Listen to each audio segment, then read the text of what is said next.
Oi, gente! Sejam bem-vindos ao meu canal!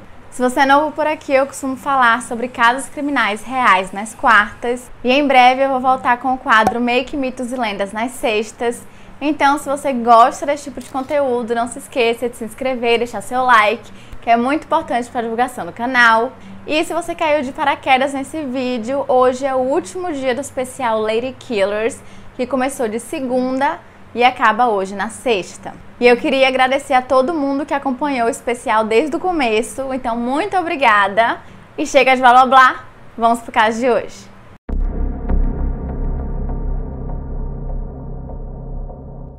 Lisa Marie Montgomery nasceu no dia 27 de fevereiro de 1968 em Melbourne, no Texas, e tinha uma meia-irmã chamada Diane Mattingly, que era 4 anos mais velha, e uma mais nova chamada Patty, e ela era filha de Judy Kleiner. Quando Judy estava grávida de Lisa, ela bebia muito, fazendo com que sua filha nascesse com síndrome do alcoolismo fetal, que é uma síndrome que pode causar danos cerebrais permanentes. Desde criança, Lisa sofreu diversos abusos físicos, psicológicos e sexuais nas mãos da própria mãe, e quando Lisa e suas irmãs eram crianças, Judy as espancava e encontrava formas cruéis de punição, como por exemplo fechar a boca de Lisa com fita adesiva ou empurrar Diane nua na neve. Depois de um tempo, o pai das meninas deixou a casa, fazendo com que elas passassem a sofrer ainda mais abusos vindos dos namorados da mãe. Em uma certa ocasião, um dos namorados de Judy ficou sozinho com Diane na casa e ele abusou sexualmente. E então o serviço social tirou Diane da casa, deixando Lisa sozinha, porque na época Patty ainda não tinha nascido e os abusos pioraram ainda mais. Se Lisa fizesse alguma coisa errada ou a chateasse, Judy empurrava ela debaixo de um chuveiro com água muito fria, ou até mesmo chicoteava ela com cintos e cordões, ou até mesmo cabides. E em uma ocasião, Judy matou o cachorro da família na frente dos seus filhos, com uma forma de puni-los. Após um tempo, Judy casou-se com um homem chamado Jack Kleiner, que era alcoólatra e extremamente abusivo, e pouco tempo depois ele começou a abusar sexualmente de Lisa, quando ela tinha apenas 11 anos de idade. A família se mudava com frequência e os abusos ficaram ainda piores, chegando a serem torturas, quando eles se mudaram para Sperry, em Oklahoma, e passaram a morar em um trailer. E para facilitar o abuso e a tortura, Jack construiu um cômodo no trailer e manteve Lisa em cativeiro. E naquele cômodo ela passou por todos os tipos de tortura possível, tanto por Jack quanto por outros homens, porque depois de um tempo Jack e Judy passaram a receber homens mais velhos. Muitas vezes esses homens eram pessoas que iam no trailer para consertar alguma coisa, como por exemplo eletricistas ou encanadores. E como resultado dessa tortura sexual, Lisa começou a dissociar e também desenvolveu o estresse pós-traumático complexo. E o mais surreal de tudo isso é que, apesar dela ter sim contado para algumas pessoas o que ela estava sofrendo, ninguém fazia nada. Em uma vez ela chegou a contar para o seu primo, que era policial, e ele simplesmente ignorou. Quando Judy finalmente se divorciou de Jack, ela e Lisa testemunharam contra ele no processo de divórcio, mas em nenhum momento chamaram a polícia. E o juiz do caso, quando ouviu sobre essas agressões sexuais, ele repreendeu Judy por não ter denunciado, mas ele também não denunciou. E logo depois, Judy levou Lisa até um médico que não denunciou também porque ele acreditava que elas iriam fazer isso. Gente, sério. Na escola, Lisa passou a ter notas baixas e ela foi colocada em uma turma de necessidades especiais. Ela chegava na escola suja e com roupas rasgadas e furadas, e os administradores da escola suspeitaram do abuso, mas também não tomaram medidas para investigar ou denunciar a polícia. Após ser coagida pela mãe, Lisa ficou noiva de seu meio-irmão chamado Carl Bowman aos 17 anos de idade, e eles se casaram quando ela fez 18. E infelizmente, o abuso continuou. E logo após o nascimento do último filho, em 1990, ela foi pressionada pelo marido a fazer uma esterilização involuntária. E com o passar do tempo, sua saúde mental piorava cada vez mais. Os amigos e familiares de Lisa começaram a perceber que ela entrava em seu próprio mundo, e isso era um dos primeiros sinais de que ela realmente tinha doenças mentais gravíssimas, que incluíam transtorno bipolar, transtorno de estresse pós-traumático, transtorno dissociativo e lesão cerebral traumática. o que deixa claro que ela deveria ter tido tratamento psiquiátrico desde o começo, só que ninguém fazia nada. Em 1998, Lisa acabou se divorciando de Carl e se casou com Kevin Montgomery. E desde o começo da relação ela vivia dizendo que estava grávida o tempo todo, mas ele não sabia que ela tinha feito a esterilização, então ele sempre acreditava. E eu vi até no julgamento escrito, que eu vou deixar aqui na descrição pra vocês, que antes deles começarem a namorar, ela disse a ele que estava grávida e que faria um aborto, e ele até ajudou ela. Só não entendi se ele foi com ela na clínica ou se ele ajudou financeiramente. E ela dizia pra ele várias vezes durante o relacionamento que realmente estava grávida, mas eu não sei o que acontecia, se ela dizia que tinha perdido o bebê ou algo do tipo. E novamente em 2004 ela falou que estava grávida outra vez, só que dessa vez o seu ex-marido, Carl Broman, descobriu que ela estava mentindo, porque ele sabia da esterilização, porque ele tinha forçado ela a fazer, e ameaçou expor essa gravidez imaginária, e tudo isso porque ele queria a custódia dos seus filhos. Mas mesmo assim ela continuou dizendo a todo mundo que estava grávida, e Kevin e seus filhos acreditavam realmente nisso, porque ela tinha todos os sinais. Desde os enjoos até mesmo a sua barriga está crescendo, e vivia usando roupas de maternidade. Em abril do mesmo ano, aos 36 anos de idade, Lisa conheceu uma mulher chamada Bobby Jo Stinnett, de 23 anos de idade, em uma exposição de cães, e elas passaram a conversar em uma sala de bate-papo online de Red Terrier chamada Redder Shatter. Bobby e seu marido, chamado Zeb, administravam uma empresa de criação de cães em sua casa no Missouri, e Lisa disse que seu nome era Darlene Fisher e que queria comprar um cachorro, e ao descobrir que Bobby estava grávida de 8 meses, ela também disse que estava, fazendo com que elas tivessem um assunto em comum e conversassem bastante. Depois de um tempo, Lisa marcou um encontro na casa de Bobby, sob o pretexto de querer comprar um cachorro. E na cidade onde Bobby morava, que era uma cidade extremamente pequena, só para vocês terem noção, em 2018 tinha apenas 260 habitantes, e era uma cidade que todo mundo se conhecia, porque realmente não tinha muita gente. E ela morou lá sua vida inteira, e ela era conhecida por ser uma pessoa extremamente gentil, que amava cavalos e cães, e adorava ir nadar no rio Nottoway, e jogar jogos de Nintendo em festas de pijama, e era uma pessoa que todo mundo adorava.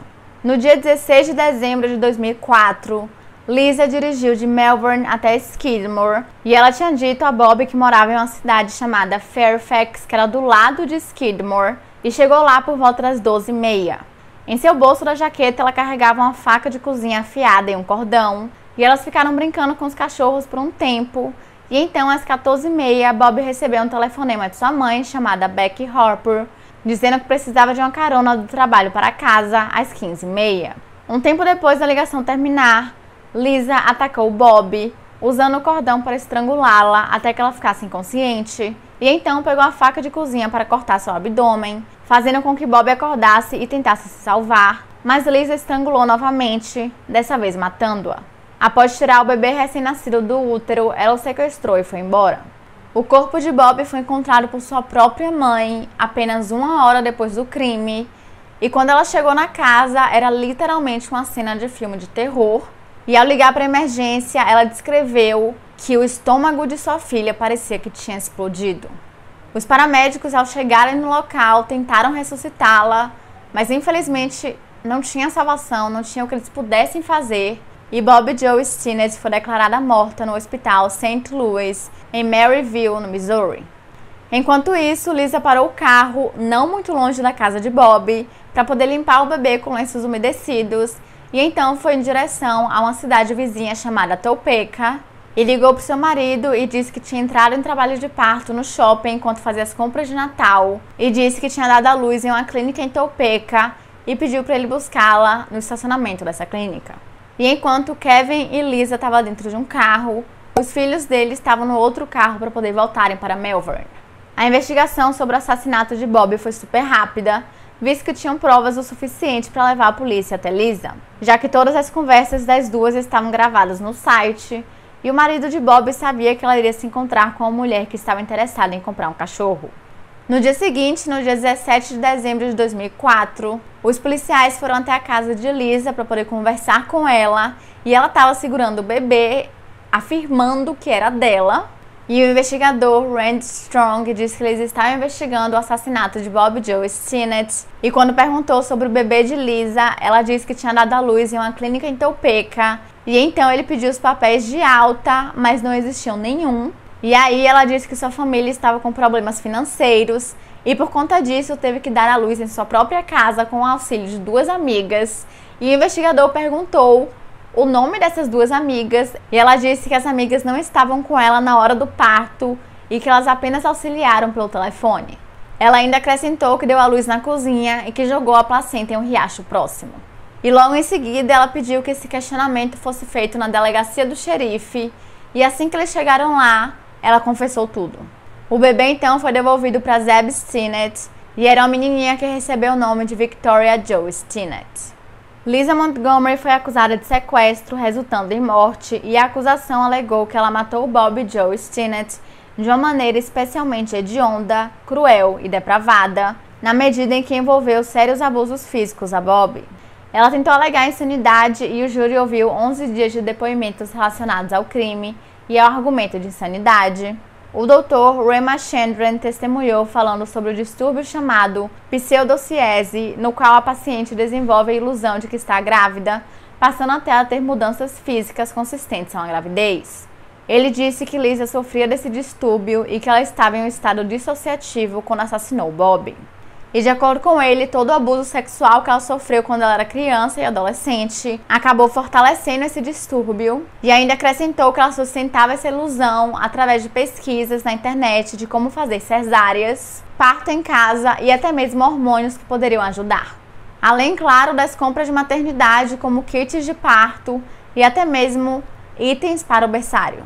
Porém, um outro médico chamado Dr. Dietz afirmou que ela não tinha esse distúrbio porque ela sabia que ela não estava grávida. E isso porque ela tinha plena noção de que ela tinha feito a esterilização permanente e que em todas as outras gravidez ela tinha feito todos os procedimentos, como ir em clínicas e ter feito questão que seu marido comparecesse a essas consultas e também que ela havia dado à luz em hospitais. Mas nessa suposta gravidez ela não fez nada disso. O júri considerou Lisa Montgomery culpada de sequestro resultante em morte e o caso prosseguiu para a fase de pena. Ao longo de 2 dias, o júri ouviu o testemunho de amigos, família, colegas de trabalho e alguns médicos, e ela acabou recebendo a pena de morte. Lisa Montgomery foi a única mulher no corredor da morte federal nos últimos 17 anos e a primeira mulher executada pelo governo federal desde 1953, e ela foi executada por injeção letal no dia 13 de janeiro desse ano, 2021, no Complexo Penitenciário Federal em Terre Haute, na Indiana. Ela passou os últimos dias de sua vida dentro de uma cela, alucinando a voz de sua mãe abusiva e sofrendo pesadelos com a tortura sexual que havia sofrido. E embora mais de 1 dúzia de mulheres tenha cometido crimes semelhantes, nenhuma delas foi executada. Várias organizações de saúde mental, como por exemplo a American Psychological Association, endossaram resoluções para acabar com a pena de morte em pessoas que têm doenças mentais, e 3 grandes grupos de saúde mental chegaram a escrever cartas para Donald Trump, protestando sobre a execução de Lisa, e até mesmo sua irmã, Diane Mattingly, enviou uma carta para ele, mas ele ignorou. Um relatório de 2018 do Cornell Center sobre o projeto Alice, sobre mulheres que enfrentam penas de morte em todo o mundo, observa que o direito internacional proíbe a execução de indivíduos com doença mental ou deficiência intelectual, mas na prática, os países raramente cumprem as recomendações das Nações Unidas. A maioria das mulheres condenadas à morte nos Estados Unidos foram vítimas de abuso físico, sexual ou infantil, de acordo com esse relatório. A doutora Sarah Boyd, que é uma psicóloga forense que não estava envolvida no caso de Lisa, disse que já havia visto a vitimização de pessoas mais vulneráveis várias vezes e acrescentou que deve sim haver uma consequência para esse tipo de crime e que o dano causado a Bob Joe Stinnett e sua família foi terrível. A filha de Bob, Victoria Joe Stinnett, hoje em dia mora com seu pai no Missouri, e Zeb e a mãe de Bob até hoje nunca falaram sobre o ocorrido publicamente. E Victoria, apesar de ter tido um começo terrível, ela é uma menina extremamente feliz e aparentemente não teve nenhum dano psicológico sobre tudo o que aconteceu. E aparentemente alguns membros da família Stinnett presenciaram a execução de Lisa Montgomery, mas não se sabe exatamente quem foi. A primeira mulher a ser executada pelo governo federal foi Mary Surratt, em 1865. Ela era proprietária de uma pensão americana em Washington e foi condenada por participar da conspiração para matar Abraham Lincoln, e ela foi executada por enforcamento. A segunda mulher foi Ethel Rosenberg, em 1953, que foi condenada junto com seu marido, Julius Rosenberg, que eram cidadãos americanos que foram condenados por espionagem em nome da União Soviética. O casal foi acusado de fornecer informações ultra-secretas sobre radares, motores de propulsão a jato e projetos valiosos de armas nucleares, tornando-se assim a serem os primeiros cidadãos americanos a serem executados por conta dessas acusações e também os primeiros a sofrerem essa pena em tempos de paz e foram executados pela cadeira elétrica. E a terceira mulher foi Bonnie Hattie, também em 1953, que foi condenada por sequestrar e matar uma criança de 6 anos de idade, chamado Robert Cosgrove Greenlees Jr., que era filho de um revendedor de automóveis multimilionário, e o pagamento do resgate solicitado foi o maior da história americana na época. E após o pedido de resgate ser emitido, Robert infelizmente já havia sido assassinado por Bonnie e um homem chamado Carl Hall, e os dois receberam pena de morte e foram executados na câmara de gás em dezembro daquele mesmo ano. E Lisa Montgomery foi a quarta mulher da história a receber esse tipo de pena. E é isso, gente. Esse foi o vídeo de hoje. Eu espero que vocês tenham gostado do especial Lady Killers. E se vocês gostaram, não se esqueçam de se inscrever, deixar seu like, que é muito importante para a divulgação do canal. E se vocês têm alguma sugestão de casos criminais, mitos ou lendas, é só comentar aqui embaixo que eu anoto tudo e tento trazer o mais rápido possível. E é isso. Até semana que vem.